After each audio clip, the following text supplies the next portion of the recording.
عاملين ايه يا حلوين؟ كل سنة وانتوا طيبين بالعيد، ويا رب يجعله عيد مبارك علينا.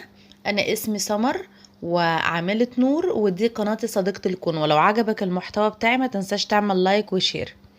طيب يلا بينا نبتدي النهاردة في حاجة مهمة جدا انا عايزة اتكلم معاكم فيها. هو سألت نفسك قبل كده وقلت هو ليه الشخص ده دخل حياتي؟ ليه انا عرفت البنت دي؟ ليه المدير كلمني في الموضوع ده بالذات؟ طيب هو ليه انا عرفت توأمي؟ طيب هو ليه الشخص ده النرجسي دخل حياتي؟ بتفضل تقول ليه وليه وليه كتير قوي. بس اول حاجة عايزة اقولها لك انه احنا موجودين في حياة بعض زي الرسل. يعني ايه زي الرسل؟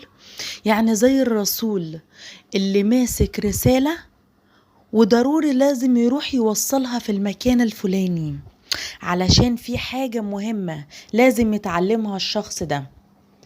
لما الشخص ده بيدخل حياتك مفيش حاجة، واحنا متفقين مع بعض قبل كده انه مفيش حاجة بتحصل في حياتنا صدفة، وان الشخص ده لما دخل في حياتنا هو دخل علشان معاه رسالة مهمة لينا، وانت الوحيد اللي تقدر تعرف ان ايه الرسالة ديت. والرسالة دي خدها على محمل الهدية. الهدية ليه؟ لأن الرسالة ديت هتغير حاجة جواك، فهتخليك تتصالح مع جانب مظلم جواك، ولما تتصالح معاه هيدخل نور كبير جواك. طيب في ناس سألوني قبل كده وقالوا لي أنا عايزة أعرف هدف حياتي، أنا حاسس أن أنا ماشي كده ومليش هدف ومش عارف أبتدي منين. إزاي أعرف هدف حياتي؟ هدف حياتي هي الحاجة اللي بيتكرر حدوثها معايا أكتر من مرة.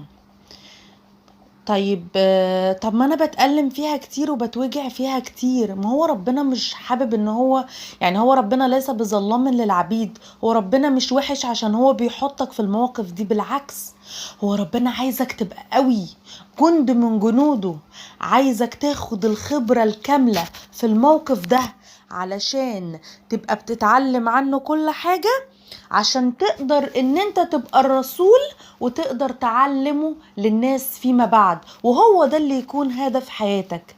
يبقى انت عرفت دلوقتي ايه هدف حياتك وليه الناس انت بتقابلها. ويا رب يكون يومكم جميل. سلام.